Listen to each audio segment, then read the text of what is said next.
We're moving on to story number 4 in our countdown. Socialist spending spree. As President Biden and his budget chairman, radical socialist Bernie Sanders, aggressively moved to pass a near $1 trillion bipartisan infrastructure bill, the question arises, where is all of that money going and how will this impact inflation? Joining us now to make sense of it all is Peter Schiff, president of Euro-Pacific Capital. Peter, welcome to The Count. Oh, thanks for having me on The Count. Well, today, the Senate cleared a key procedural hurdle to invoke cloture on the infrastructure bill. What do you make of this new infrastructure bill, and will it pass the final vote? Well, unfortunately, I'm sure it probably will end up passing. But the question that you asked about where's the money going, the more important question is where's it coming from? That's the problem. It's being created out of thin air. The Federal Reserve is printing all the money that we're going to be spending on infrastructure, and that is inflation. Inflation comes from the Fed inflating the money supply. And so all the money that we're going to print in order to spend it on infrastructure is going to drive up the price of everything we buy. Now, I want to play sound of President Biden yesterday at the White House. Take a listen. Historic investment in roads and rail and transit and bridges, in clean energy and clean water.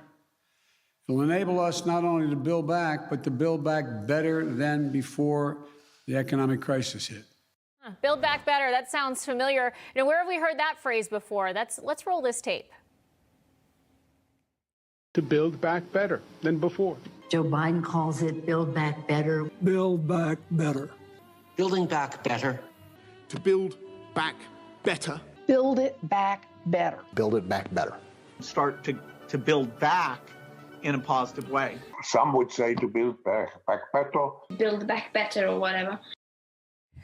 Peter, we all know that Joe Biden is no stranger to plagiarism, but the economic policy of the United States, it's not a college essay. So who really is running this country's economic policy? Well, I mean, first of all, we don't want anyone to run the economy. We want the economy to run itself. The reality is politicians for centuries have promised to build back better. But the best way to build is to have the free market do it. So to the extent that the government is going to take resources away from the private sector and spend it on infrastructure, they're going to make the economy weaker, not stronger. If we really want a strong economy, we have to let private enterprise work. We need industry to build. We need people investing their own money, guided by the invisible hand and a profit and loss. We don't want politicians spending the money because that's the most inefficient way of doing it, and it undermines our productivity. It doesn't add to it. So what's your projection for how this infrastructure bill will impact inflation? Well, again, the money to pay for the infrastructure spending is going to be created by the Fed. So all this new money that we're printing is going to bid up prices. Meanwhile, in order to build the infrastructure, the government is going to have to buy a lot of resources. The government's going to be bidding against the private sector for key resources as well as labor and bidding up prices. And remember, any of the benefits from the infrastructure spending, we don't see those benefits for years, if not decades, because it takes a long time to actually build the infrastructure before it can actually add to productivity, if it even does that. But in the short run, we have to pay for all the infrastructure spending, and we're going to pay for most of it, unfortunately, through inflation. Well, and now as we've got this Delta variant looming, it seems like more lockdowns could be happening. And perhaps does that mean more spending, more stimulus, more handouts, and then just this continued inflation as well?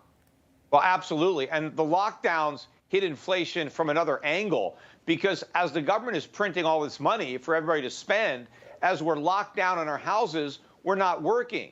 And so we're not producing the goods and services that people want to buy, but the government is flooding the market with money with which to bid up a diminishing supply of goods and services. So it's really a double whammy. And unfortunately, Americans are going to experience inflation to a much greater degree than anything we experienced in the 1970s.